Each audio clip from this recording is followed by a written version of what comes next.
સ્કંદ પુરાણાંતર્ગત વૈશાખ માસ મહાત્મ્ય. રાજા પુરુયશાને ભગવાનના દર્શન, તેમના દ્વારા ભગવત સ્તુતિ અને ભગવાનના વરદાનથી રાજાની સાયુજ્ય મુક્તિ. શ્રુતદેવજી કહે છે, પરમાત્મા ભગવાન નારાયણ 4 ભુજાઓથી સુશોભિત હતા. તેમને હાથોમાં શંખ, ચક્ર, ગદા અને પદ્મ ધારણ કરેલા હતા. તેઓ પીતાંબર ધારણ કરીને વનમાળાથી સુશોભિત હતા. ભગવતી લક્ષ્મી તથા એક પાર્ષદ સાથે ગરુડ પર બિરાજિત હતા. તેમના અપાર તેજથી રાજાના નેત્રો મીચાઈ ગયા. તેમને રોમાંચ થયો અને નેત્રોમાં અશ્રુધારા વહેવા લાગી. ભગવત દર્શનના આનંદમાં તેઓ ડૂબી ગયા. તેમને તરત જ ભગવાનને સાષ્ટાંગ દંડવત પ્રણામ કર્યા. પછી પ્રેમ વિહ્વળ નેત્રોથી વિશ્વાત્મદેવ જગદીશ્વર શ્રીહરિને ઘણીવાર સુધી નિહાળીને તેમના ચરણ ધોયા અને તે જળને પોતાના મસ્તક પર ધારણ કર્યું. તે ચરણના ધોવાથી પ્રગટ થયેલા શ્રી ગંગાજી બ્રહ્માજી સહિત 3 લોકને પવિત્ર કરે છે. ત્યાર પછી રાજાએ મહાન વૈભવથી બહુમૂલ્ય વસ્ત્ર આભૂષણ અને ચંદનથી હાર, ધૂપ, દીપ તથા અમૃતતુલ્ય નૈવેદ્ય અર્પણ કરીને તથા પોતાના તન, મન, ધન અને આત્માનું સમર્પણ કરીને અદ્વિતીય ભગવાન વિષ્ણુનું પૂજન કર્યું. તેમને પૂજા પછી આ પ્રમાણે સ્તુતિ કરી: જે નિર્ગુણ, નિરંજન અને પ્રજાપતિઓના પણ અધીશ્વર છે, બ્રહ્મા વગેરે સંપૂર્ણ દેવતાઓ જેમને હંમેશા વંદન કરતા રહે છે, તે પરમ પુરુષ ભગવાન શ્રીહરિને હું પ્રણામ કરું છું. શરણાગતોની પાપરાશિનો નાશ કરનારા તમારા ચરણારવિંદોને પરિપક્વ યોગવાળા યોગીઓએ પોતાના હૃદયમાં ધારણ કર્યા છે. આ તેમના માટે બહુ ઉત્સાહની વાત છે. પોતાની વૃદ્ધિ પામેલી ભક્તિને પોતાના અંતઃકરણ તથા જીવભાવને પણ તમારા ચરણોમાં અર્પિત કરીને તે યોગીઓ તે ચરણોના ચિંતન માત્રથી તમારા ધામને પ્રાપ્ત થયા છે. હે અદ્ભુત કર્મવાળા, આપ સ્વતંત્ર પરમેશ્વરને નમસ્કાર. હે સાધુઓ પર અનુગ્રહ કરવાવાળા, હે પરમાત્મા, આપને પ્રણામ છે.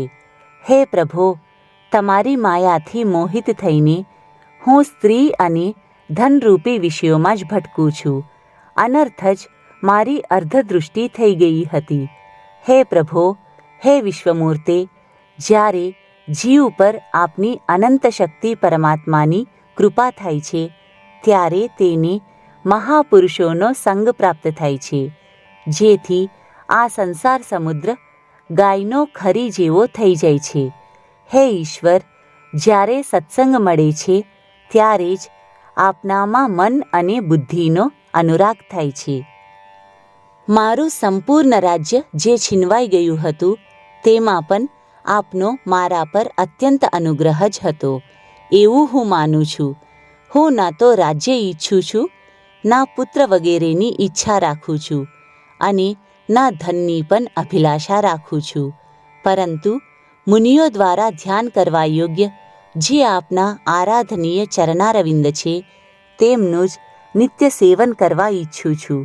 હે દેવેશ્વર, હે જગન્નિવાસ, મારા પર પ્રસન્ન થાઓ, જેથી આપના ચરણોની સ્મૃતિ બરાબર બની રહે તથા સ્ત્રી, પુત્ર, ખજાનો તથા આત્મીય કહેવાતા બધા પદાર્થોમાં જે મારી આસક્તિ છે, તે સદાને માટે દૂર થઈ જાય. હે ભગવાન, મારું મન સદા આપના ચરણારવિંદોમાં લાગેલું રહે. મારી વાણી આપની દિવ્ય કથાના વર્ણનમાં તત્પર થાય. મારા આ બંને નેત્ર આપના શ્રી વિગ્રહના દર્શનમાં, કાન કથા શ્રવણમાં તથા રસના આપના પ્રસાદના આસ્વાદનમાં પ્રવૃત્ત થાય.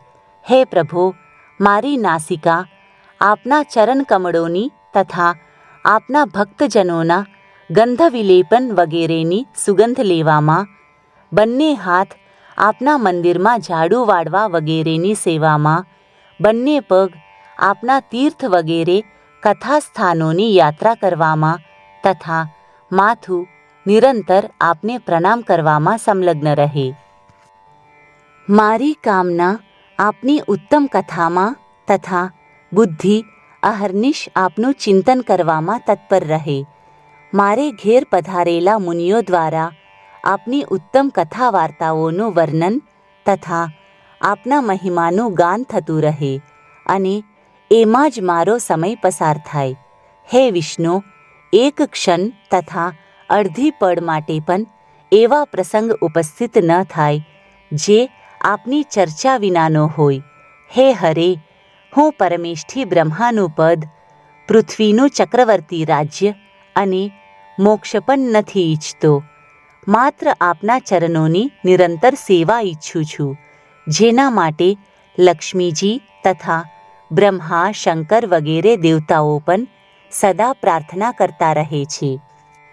રાજાએ આ પ્રમાણે સ્તુતિ કરી ત્યારે કમલનયન ભગવાન વિષ્ણુએ પ્રસન્ન થઈને મેઘ જેવી ગંભીર વાણીમાં આ પ્રમાણે કહ્યું: હે રાજન, હું જાણું છું તમે મારા ઉત્તમ ભક્ત છો, કામના રહિત અને નિષ્પાપ છો.